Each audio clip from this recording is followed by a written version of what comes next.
Hey, good morning, y'all. Excuse me, I'm smoking. So here, this is a new book. I highly recommend the last book that I read, which was, couldn't have been better. It was my 10th book that I read so far. My 10th book that I've put on YouTube. So this is my 11th book. It's called The Red Badge of Courage, Crane by Stephen Crane. I like the lettering. See how it's pretty like skinny on the R, skinny, like it's pretty dope. Sick ass whip right here. And so this book, it's a classic. And okay, so now on chapter 1. It's a beautiful rainy day today. It's a few days away from, I don't know if you can see it on my back window. It's a few days away from Christmas, so it's a beautiful day. I'm glad my truck is, I'm on empty, my gas, but I was able to make it to my reading area. I was gonna walk, up the hill, but it's raining. I'm still gonna go up the hill right now, but I don't think I'm gonna be able to just chill up there. But it's not too rainy right now. It's like a leak holding on. Like you're just waiting for that the toilet or your boiler is leaking from the bottom. You're just waiting for it to like fully leak, and then you really have to replace your boiler. It's kind of how the weather it reminds me of. But for those following along, The Red Badge of Courage, I'm ready to read chapter 1. How long are these chapters? I'll probably just read chapter 1 for now, and I'm gonna go for a decent walk. I'm gonna go on a walk, and this page is not too long. So I like when books start at page 1, but this one, I guess it counts the introduction. I didn't read the introduction. It counts the introduction as the first couple pages. So I'll read the introduction later. Okay, chapter 1. The cold passed reluctantly from the earth, and the retiring fogs revealed an army stretched out on the hills resting. As the landscape changed from brown to green, the army awakened and began to tremble with eagerness at the noise of rumors. It cast its eyes upon the roads, which were growing from long troughs of liquid mud to proper thoroughfares. A river, amber-tinted in the shadow of its banks, purled at the army's feet. And at night, when the stream had become a sorrowful blackness, one could see across it the red, eye-like gleam of hostile campfires set in the low brows of distant hills. Once a certain tall soldier developed virtues and went resolutely to wash a shirt. Once a certain tall soldier developed virtues and went resolutely to wash his shirt. He came flying back from a brook, waving his garment banner-like. He was swelled with the tale he had heard from a reliable friend who had heard it from a truthful cavalryman, who had heard it from his trustworthy brother, one of the orderlies at division headquarters. He adopted the important air of a herald in red and gold. "We're going to move tomorrow, sure. We're going to move tomorrow, sure," he said pompously to a group in the company street. "We're going way up the river, cut across, and come around in behind him." To his attentive audience, he drew a loud and elaborate plan of a very brilliant campaign. When he had finished, the blue-clothed men scattered into small arguing groups between the rows of squat brown huts. Men scattered into small arguing groups between rows of squat brown huts. A black man, a teamster who was an African-American who had been dancing upon a cracker box with the hilarious encouragement of 20 soldiers, was deserted. He sat mournfully down. Smoke drifted lazily from a multitude of quaint chimneys. "It's a lie, that's all it is, a thundering lie," said another private loudly. His smooth face was flushed and his hands were thrust sulkily into his trouser pockets. He took the matter as an affront to him. "I don't believe the darn old army's ever going to move. We are set. I've got ready to move 8 times in the last 2 weeks, and we ain't moved yet." The tall soldier felt called upon to defend the truth of a rumor he himself had introduced. He and the loud one came near to fighting over it. A corporal began to swear before the assemblage. He had just put a costly board floor in his house, he said. During the early spring, he had refrained from adding extensively to the comfort of his environment because he had felt that the army might start on the march at any moment. Of late, however, he had been impressed that they were in a sort of eternal camp. Many of the men engaged in a spirited debate. One outlined in a peculiarly lucid manner all the plans of the commanding general. He was opposed by men who advocated that there were other plans of campaign. They clamored at each other, numbers making futile bids for the popular attention. Meanwhile, the soldier who had fetched the rumor bustled about with much importance. He was continually assailed by questions. "What's up, Jim? The army's going to move." What you talking about? How you know it is?" "Well, you can believe me or not, just as you like. I don't care a hang." There was much food for thought in the manner in which he replied. He came near to convincing them by disdaining to produce proofs. They grew much excited over it. He came near to convincing them by disdaining to produce proofs. They grew much excited over it. There was a youthful private who listened with eager ears to the words of the tall soldier and to the varied comments of his comrades. After receiving a fill of discussions concerning marches and attacks, he went to his hut and crawled through an intricate hole that served it as a door. He wished to be alone with some new thoughts that had lately come to him. He lay down on a wide bunk that stretched across the end of the room. In the other end, cracker boxes were made to serve as furniture. They were grouped about the fireplace. A picture from an illustrated weekly was upon the log walls, and 3 rifles were paralleled on pegs.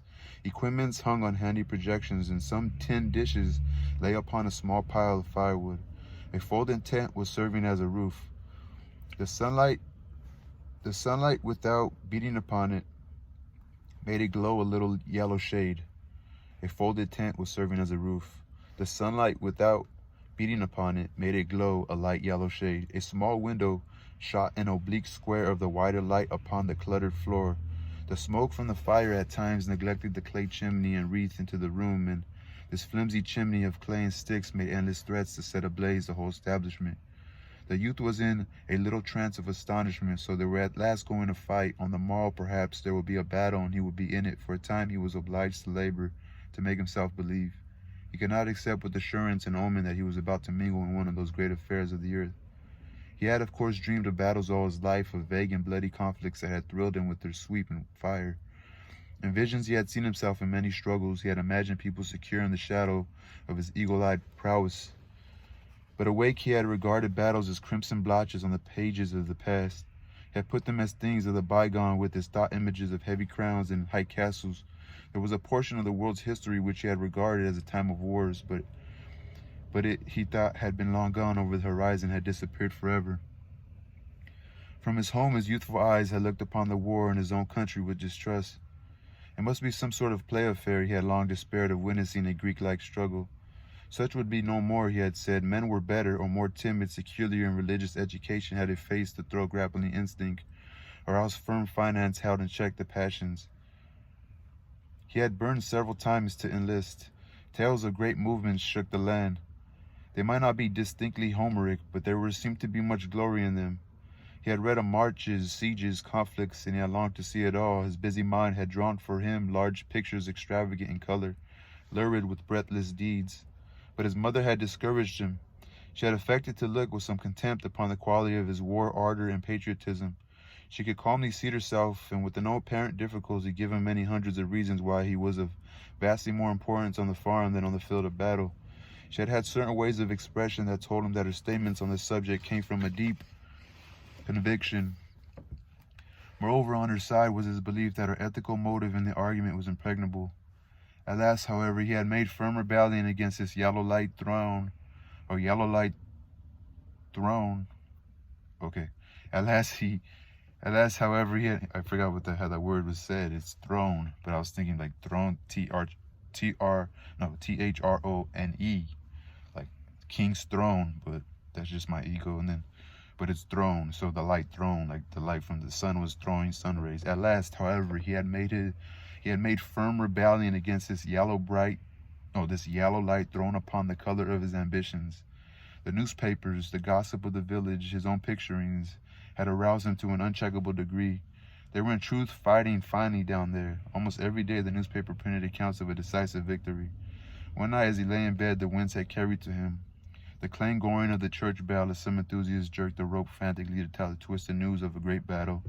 This voice of the people rejoicing in the night had made him shiver in a prolonged ecstasy of excitement. Later he had gone down to his mother's room and had spoken thus: "Ma, going to enlist." "Henry, don't you be a fool," his mother had replied. She then covered her face with the quilt. There was an end to the matter for that night. Nevertheless, the next morning he had gone to a town that was near his mother's farm and had enlisted in a company that was forming there. When he had returned home, his mother was milking the brindle cow. Four others stood waiting. "Ma, I've enlisted," he said to her diffidently. There was a short silence. "The Lord's will be done, Henry," she had finally replied, and had then continued to milk the brindle cow. The Lord's will be done. When he had stood in the doorway with the soldier's clothes on his back, and with the light of excitement and expectancy in his eyes, almost defeating the glow of regret for the homebounds. Oh, when he stood in the doorway with the soldier's clothes on his back,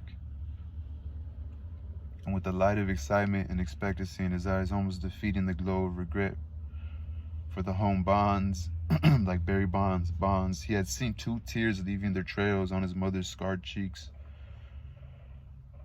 Still, she had disappointed him by saying nothing whatever about returning with his shield or on it. He had privately primed himself for a beautiful scene. He had prepared certain sentences which he thought could be used with touching effect. But her words destroyed his plans. She had doggedly peeled potatoes and addressed him as follows: "You watch out, Henry, and take good care of yourself in this here fighting business. You watch out and take good care of yourself. Don't go thinking you can lick the whole rebel army at the start, because you can't. You're just one little feller amongst a whole lot of others, and ye got to keep quiet and do what they tell you. I know you are, Henry. I've knit you 8 pair of socks. I've knit you 8 pair of socks." It's written like, kind of like different than what we see it. I've knit. We would say K-N-I-T, but it's K-N-E-T. See? I've knit you 8 pair of socks. So I've knit you. She knitted him 8 pair of socks, Henry, and I put in all your best shirts, because I want my boy to be just as warm and comfortable as anybody in the army. Whenever they get holes in them, I want you to send them right away back to me so I can darn them. And loose, be careful and choose your company. There's lots of bad men in the army, Henry. The army makes them wild, and they like nothing better than the job of leading off a young fella like you, as they never been away from home much and has less had a mother and a learning to him drink and swear. Keep clear of them folks, Henry. I don't want you to ever do anything, Henry, that you would be ashamed to let me know about. Just think as if I was a-watching you. If you keep that in your mind, alas, I guess you'll come out about right. You must alas remember your father too, child. And remember, he never drunk a drop of liquor in his life and seldom swore a cross oath. I don't know what else to tell you, Henry, excepting that you must never do shirking, child, on my account. You must never do no shirking, child, on my account. If so, a time comes when you have to be killed or do a mean thing. Why, Henry, don't think of anything except what's right, because there's many a woman has to bear up against such things these times, and the Lord will take care of all of us. The Lord will take care of us all. So she says, because there's many a woman has to bear up against such things these times, and the Lord will take care of us all. Don't forget about the socks and the shirts, child, and I put a cup of blackberry jam with your bundle, because I know you like it above all things. Goodbye, Henry. Watch out and be a good boy. He had, of course, been impatient under the ordeal of this speech. It had not been quite what he expected. He had borne it with an air of irritation. He departed feeling vague relief. I think that's what that was such dope writing by the author. Still, when he had looked back from the gate, he had seen his mother kneeling among the potato parings. Her brown face, upraised, was stained with tears, and her spare form was quivering. He bowed his head and went on, feeling suddenly ashamed of his purposes. From his home he had gone to the seminary to bid adieu to many schoolmates. They had thronged about him with wonder and admiration. He had felt the gulf now between them and had swelled with calm pride. He and some of his fellows who had donned blue were quite overwhelmed with privileges for all of one afternoon. It had been a very delicious thing they had strutted. A certain light-haired girl had made vivacious fun at his martial spirit, but there was another and darker girl whom he had gazed at steadfastly, and he thought she grew demure and sad at sight of his blue and brass. As he had walked down the path between the rows of oaks, he had turned his head and detected her at a window watching his departure. As he perceived her, she had immediately begun to stare up through the high tree branches at the sky.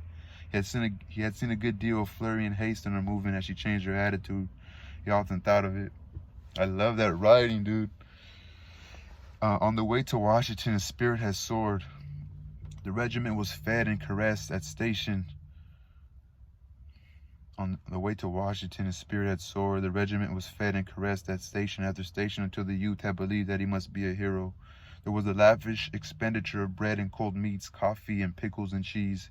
As he basked in the smiles of the girls and was patted and complimented by the old men, he had felt growing within him the strength to do mighty deeds of arms. After complicated journeyings with many pauses, there had come months of monotonous life in the camp. He had had the belief that real war was a series of death struggles with small time in between for sleep and meals, but since his regiment had come to the field, the army had done little but sit still and try to keep warm. He was brought then gradually to his old ideas. Greek-like struggles would be no more. Men were better and more timid, securely in religious education, had effaced throat-grappling instinct, roused firm finance, held in check the passions. He had grown to regard himself merely as a part of a vast blue demonstration.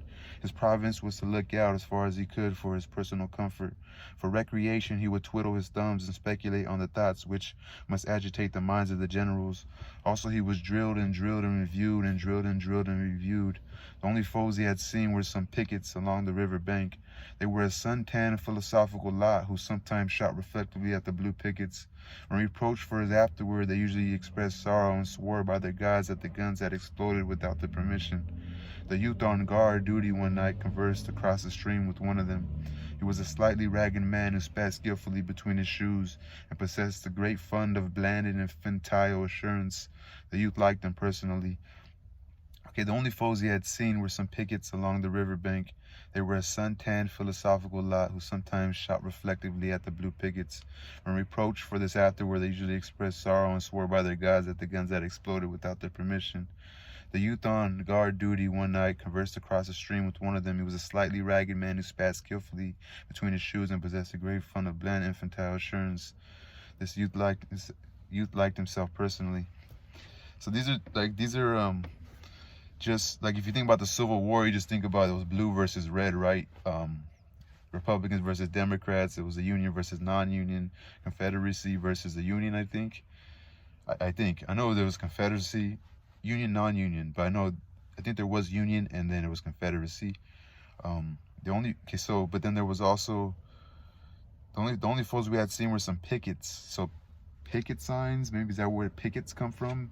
That's what they called them. They were just the men who were like against the war, probably entirely. They were a sun-tanned, so they were just probably poor, always in the sun, philosophical lot who sometimes shot reflectively. Oh well, so that's just a different thing. They kind of a different information, kind of a different idea and seeing in your mind of kind of what was happening. Yank. So this is how it starts. So that person he's talking, one of the pickets, he said he had a conversation with a picket, probably just had a personality just to want to talk, and he's like, yeah, so the youth liked him personally. So yeah, so Yank, the other had informed him, you're a right dumb good feller. This sentiment floating to him upon the still air had made him temporarily regret war. Various veterans had told him tales. Some talked of gray, bewhiskered hordes who were advancing with relentless curses and chewing tobacco with unspeakable valor. Tremendous bodies of fierce soldiery who were sweeping along like the Huns. Others spoke of tattered and eternally hungry men who fired despondent powders. They'll charge through hell's fire and brimstone to get a hold on a haversack, and such stomachs ain't a-lasting long, he was told. From the stories, the youth imagined the red, live bones sticking out through slits in the faded uniforms. Still, he cannot put a whole faith in veterans' tales, for recruits were their prey. They talk much of smoke, fire, and blood, but he cannot tell how much were lies, how much be lies. Fresh fish at him, They persistently yelled fresh fish at him and were in no wise to be trusted. So like, you're a fresh fish, like old veterans were just always saying, because you're new, you don't really know. And I don't know if he's talking about veterans that were in the army or still working for the army or out the army. Isn't it odd that some veterans would say, like, be totally against it? He probably should just stay at home, you know? He probably should have just not went to war. However, he perceived now that it did not greatly matter what kind of soldiers he was going to fight.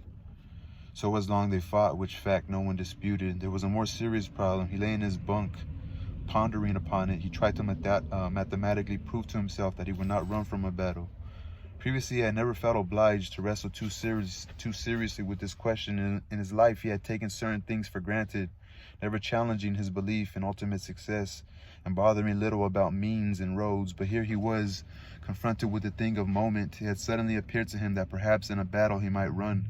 He was forced to admit that as far as war was concerned, he knew of nothing himself. A sufficient time before he would have allowed the problem to kick its heels at the outer portals of his mind, but now he felt compelled to give serious attention to it. A little panic fear grew in his mind. As his imagination went forward to fight, he saw hideous possibilities. He contemplated the lurking menaces of the future and failed in an effort to see himself standing stoutly in the midst of them. He recalled his visions of broken-bladed glory, but in the shadow of the impending tumult, he suspected them to be impossible pictures. He sprang from the bunk and began to pace nervously to and fro. "Good Lord, what's the matter with me?" he said aloud. He felt that in this crisis his laws of life were useless. Whatever he had learned of himself was here of no avail. He was an unknown quantity. He saw that he would again be obliged to experiment as he did in early youth. He must accumulate information of himself, and meanwhile he resolved to remain close upon his guard, lest those qualities of which he knew nothing should everlastingly disgrace him. "Good Lord," he repeated in dismay. After a time, the tall soldier slid dexterously through the hole. The loud private followed. They were wrangling. "That's all right," said the tall soldier as he entered. He waved his hand expressively. "You can believe me or not, just as you like. All you got to do is sit down and wait as quiet as you can. Then pretty soon you'll find out I was right." His comrade grunted stubbornly for a moment. He seemed to be searching for a formidable reply. Finally, he said, "Well, you don't know everything in the world, do you?" "Didn't say I knew everything in the world," retorted the other sharply. He began to stow, S-T-O, various articles snugly in his knapsack. The youth, pausing in his nervous walk, looked down at the busy figure. "Going to be a battle, sure, is there, Jim?" he asked. "Of course there is," replied the tall soldier. "Of course there is. You just wait till tomorrow and you'll see one of the biggest battles that ever was. You just wait." "Thunder," said the youth. "Oh, you'll see fighting this time, my boy." "What'll be regular out-and-out fighting," added the tall soldier with the air of a man who was about to exhibit a battle for the benefit of his friends. "Huh?" said the loud one from a corner. "Well," remarked the youth, "like as not this story will turn out just like them others did."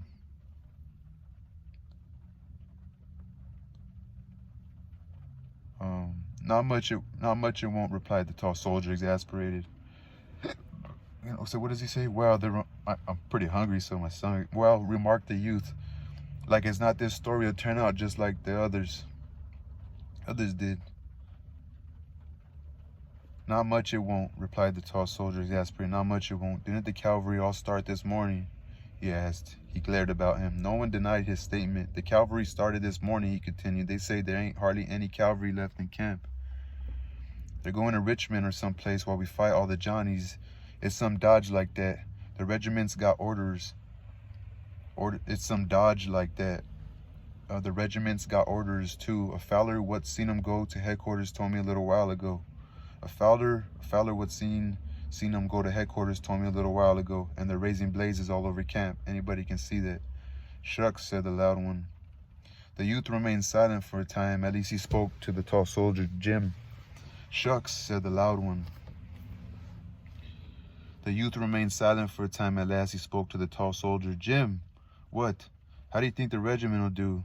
"Oh, they'll fight all right, I guess, after they once get in it," said the other with cold judgment. He made a fine use of the third person. "There's been heaps of fun poked at them because they're new, of course, and all that, but they'll fight all right, I guess." "Think any boys will run?" persisted the youth. "Oh, there may be a few of them run, but there's them kind in every regiment, especially when they first goes under fire," said the other in a tolerant way. "Of course, it might happen that the whole kit and boodle might start and run if some big fighting came first off, and then again they might stay and fight like fun, but you can't bet on nothing.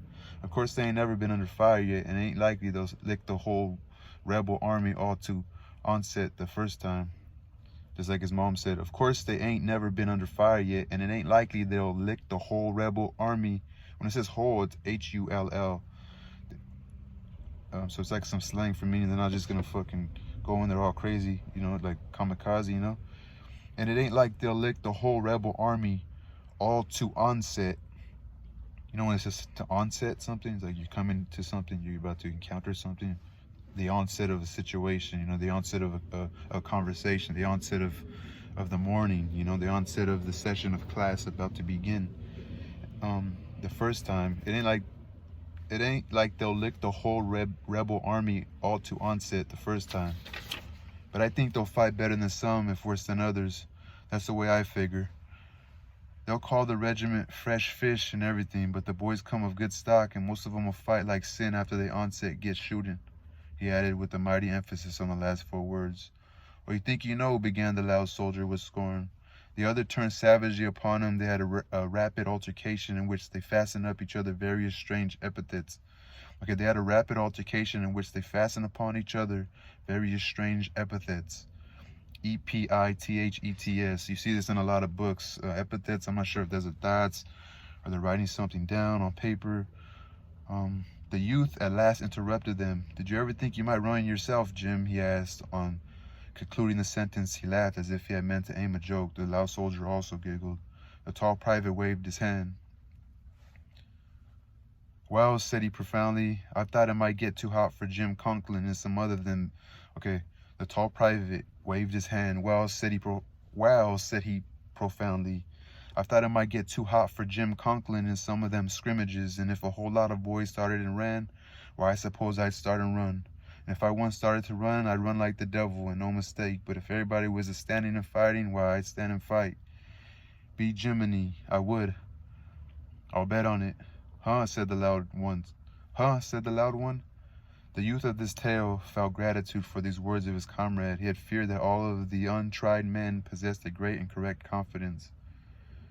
He had feared that all of the untried men possessed a great and correct confidence. He now was in a measure reassured. That's chapter 1. Great book, man. Great book. Even if you're just like, you know, we're not at war in this country. You know, we're kind of like in a blessed state, you would say. You know, we're at war with gangs in our own neighborhoods, you know, and our own anger towards one another, you know, and stuff like that. But I think if you're blessed and you're not in a gang and you're able to go to school and educate yourself, or even if you did join a gang, but, you know, you don't have to be, you know, a lot of the people that hurt each other, usually that happens when they're young and just really wild, and or either that or because of money, you know, because you know, they're getting paid by their friend, or they're around somebody who has a lot of money, so they have to do favors for them. But you know, if you're away from the gang culture and stuff like that, you know, what else could you really do? You're probably gonna go to the gym and play sports. You're gonna like basketball. You're gonna like, you know, swimming. You're gonna like exercising and working out. You're gonna have your job. Your job's gonna be, you're gonna enjoy it, and it's gonna be a hobby, kind of like me and doing my readings. And so, but we still, you know, we're still humans, you know, and we still have this desire to be great and to be heroic and maybe grow a company and use these emotions that we have, you know, these pains that we make into greatness, you know. And this is a great book. It's a great book.